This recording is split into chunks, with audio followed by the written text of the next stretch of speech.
జై గురుదేవ్. ఓం శ్రీ సాయిరామ్. దివ్య ప్రేమ స్వరూపులారా, నేను గురు సందేశాలలో యుగాలను గురించి, వాటి ధర్మాలను గురించి మీకు తెలియజేయటం జరిగింది. ఆ సమాచారం ఎక్కడా లేదు. అది నాకు సంబంధించిన సమాచారం కూడా కాదు. నేను ఒక ట్రాన్స్లోకి వెళ్ళినప్పుడు ఆ సమాచారం బహిర్గతమైంది. అది నా అంతర్వాణి నుండి వెలువడింది. ఇక్కడ భిక్షమై బోధించటం లేదు, అంతర్వాణి ఆ బోధన చేస్తుంది. భగవద్గీతలో 4 యుగాలను గురించి ప్రస్తావించడం జరిగింది. కలియుగం, ద్వాపర యుగం, త్రేతాయుగం, కృతయుగం. కలియుగం యొక్క కాల పరిమితి 4,32,000 సంవత్సరాలు అన్నారు. ద్వాపర యుగం 8,64,000 సంవత్సరాలు. ఆ తర్వాత త్రేతాయుగం, ఆ తర్వాత కృతయుగం. ఇదంతా కూడా ఒక అకౌంట్గా ఇచ్చారు. భగవద్గీతను నేను తప్పుపట్టడం లేదు.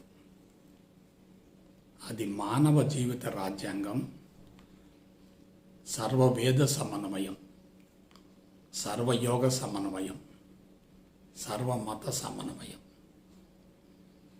అయితే ఆ భగవద్గీత మహాభారతంలో ఎందుకు పొందుపరచబడింది?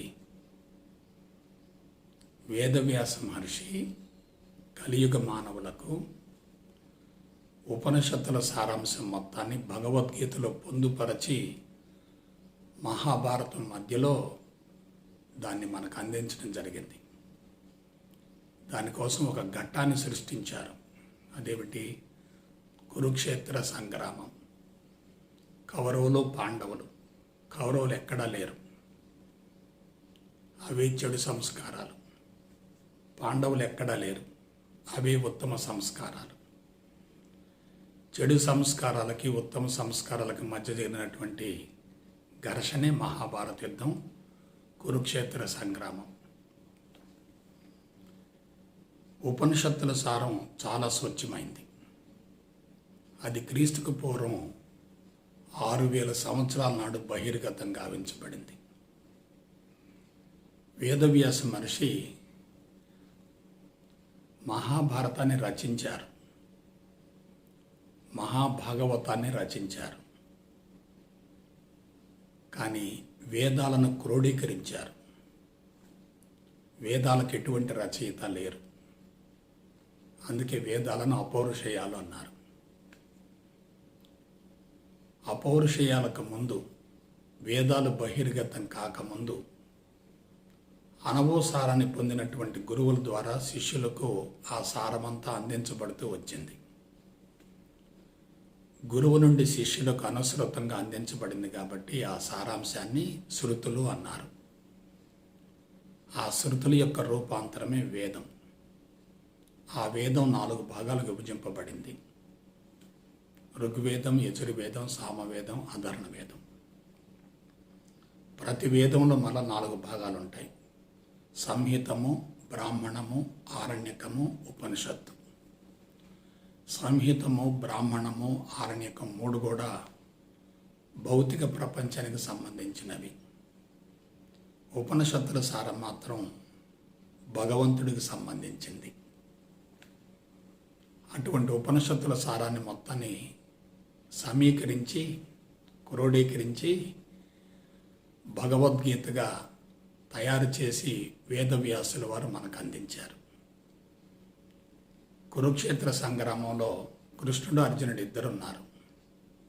ఆయన కృష్ణుడు కాదు, ఆత్మ. అర్జునుడు కాదు, మనసు.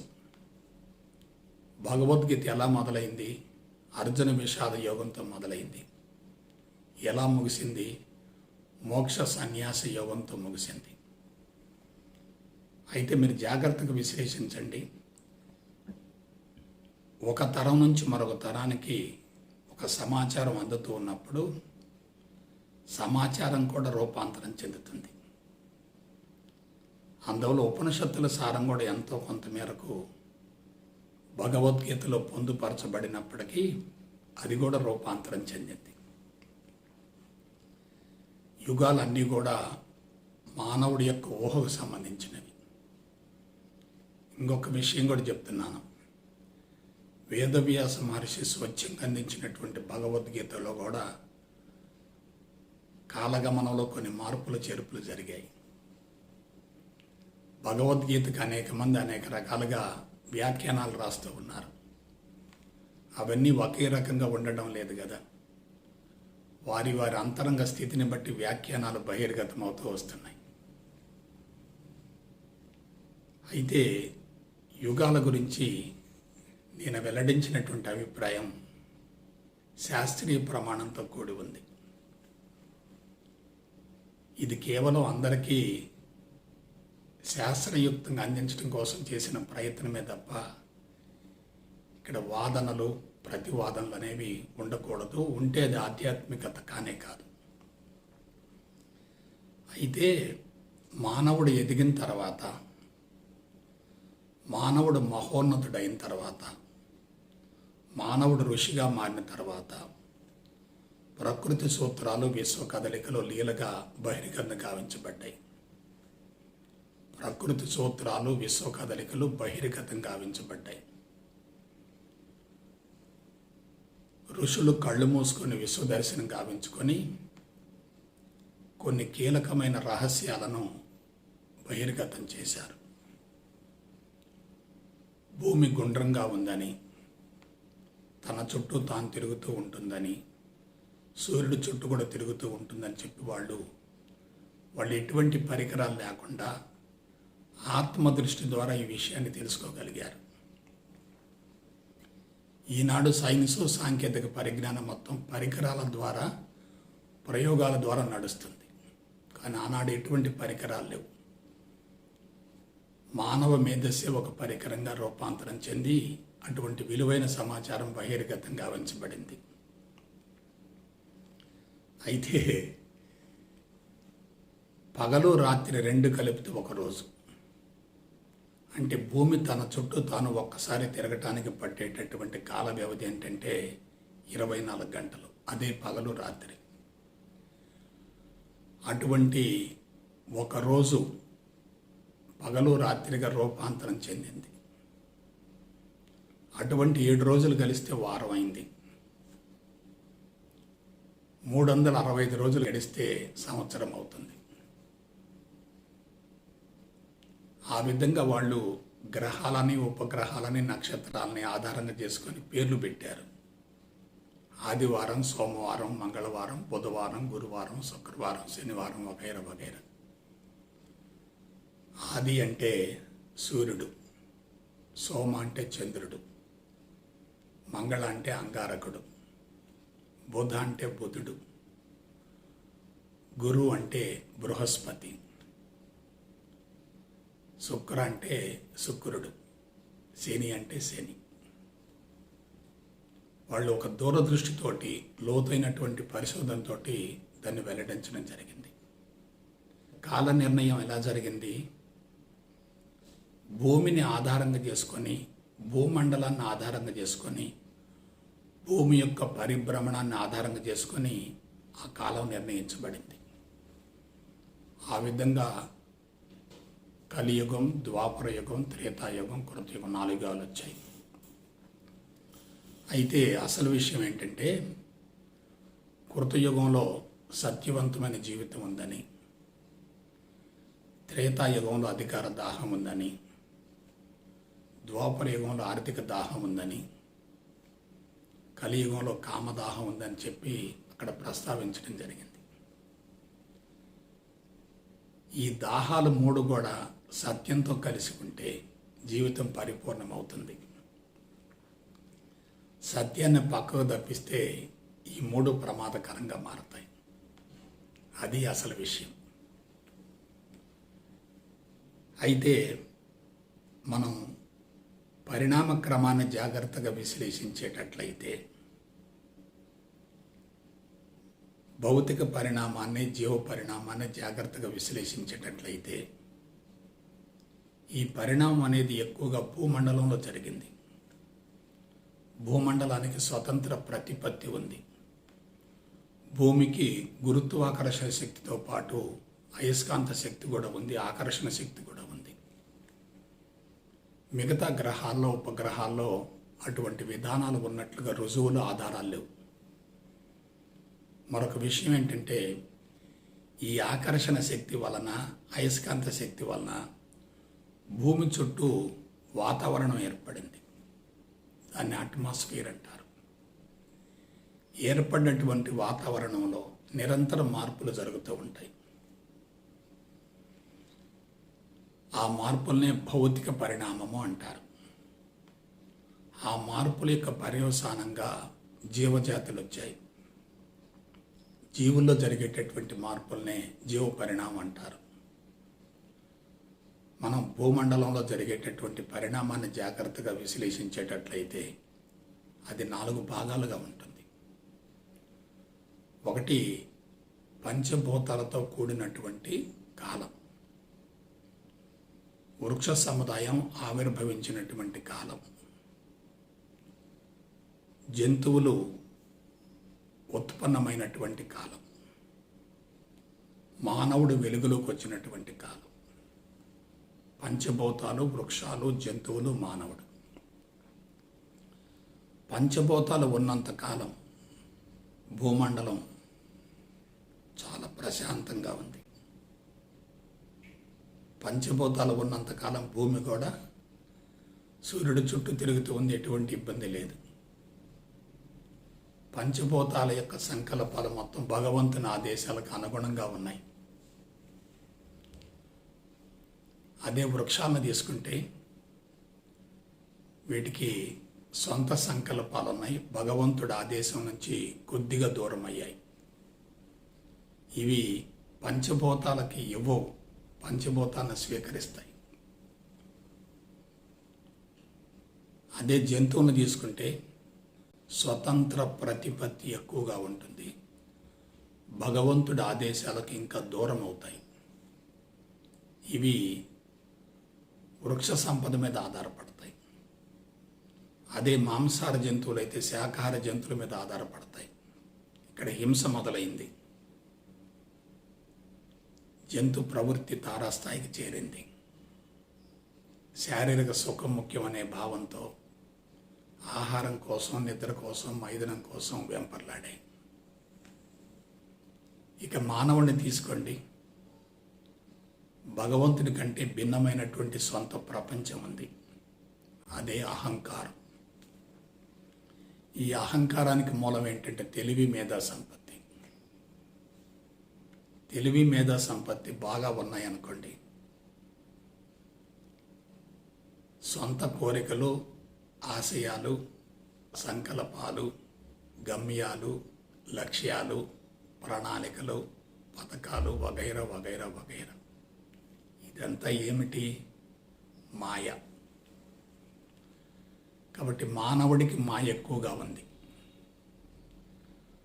జంతువులకు మాయ కొంచెం తక్కువగా ఉంది, వృక్షాలకు మాయ కనిష్ట స్థాయిలో ఉంది, పంచభూతాలకు అసలు మాయ లేదు.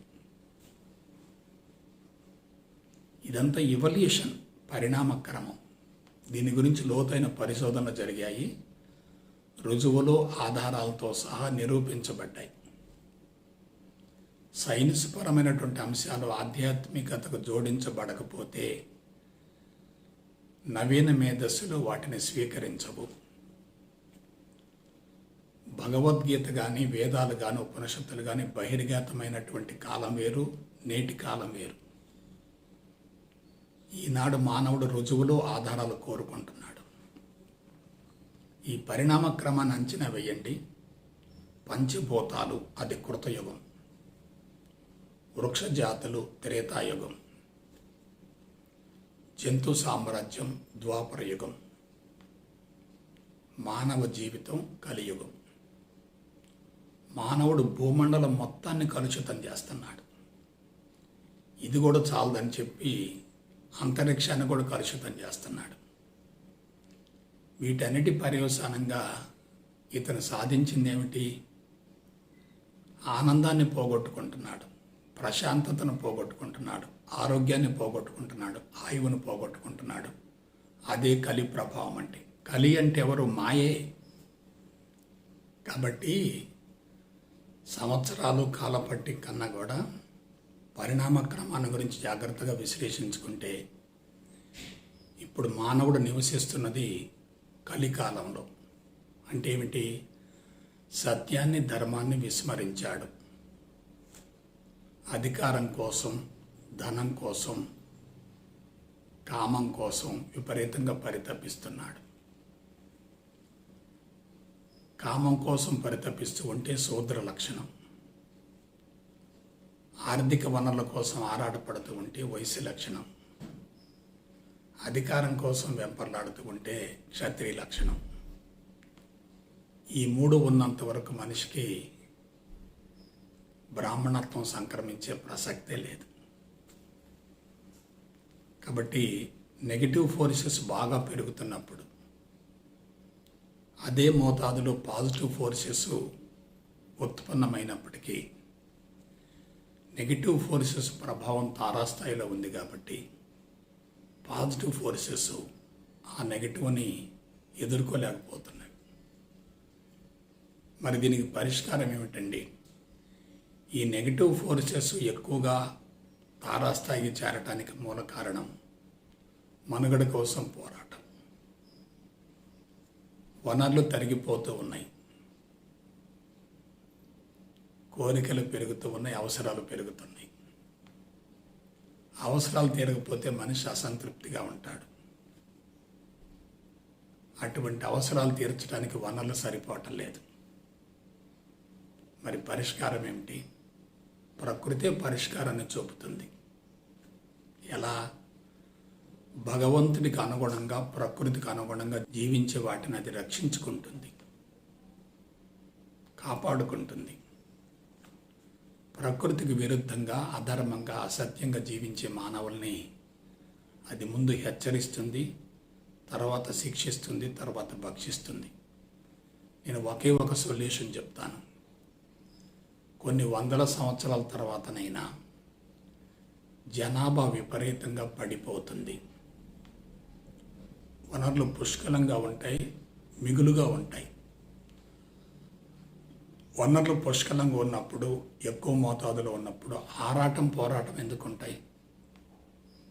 ఆరాటం, పోరాటం లేకపోతే అరిషడ్ వర్గాలు ఎందుకు ఉంటాయి? అరిషడ్ వర్గాలు లేకపోతే మనిషి ఎలా ఉంటాడు? ఆరోగ్యంగా ఉంటాడు. కాబట్టి ఇప్పుడు వివాహ వ్యవస్థ పూర్తిగా వికటించింది, కుటుంబ వ్యవస్థ కుళ్ళిపోతుంది, మనిషి పూర్తిగా అదుపు తప్పాడు. ప్రపంచాన్ని ప్రస్తుతం సరిచేయటం సాధ్యం కానే కాదు. కానీ ప్రకృతి మాత మాత్రం ఎవరిని రక్షించాలో, ఎవరిని శిక్షించాలో, ఎవరిని భక్షించాలో ఆవిడ చూసుకుంటుంది. ఎవరైతే ప్రకృతిని కాపాడుకుంటూ, ప్రకృతికి అనుగుణంగా జీవిస్తూ, ప్రకృతి వనరులను పరిమితంగా వాడుకుంటారో వాళ్ళని ప్రకృతిని ఎప్పుడు కాపాడుకుంటుంది. అందుకు భిన్నంగా జీవించే వాళ్ళని ప్రకృతి తప్పనిసరిగా శిక్షిస్తుంది. అందులో ఎటువంటి అనుమానం లేదు. కాబట్టి ధర్మం అడుగంటి పోవటానికి మూల కారణం మనిషికి అహంకారం ఎక్కువ కావటం, సొంత ప్రపంచాన్ని ఏర్పరచుకోవటం, సత్యధర్మాలను విస్మరించటం, అన్నిటిని మించి ప్రకృతికి దూరం కావటం.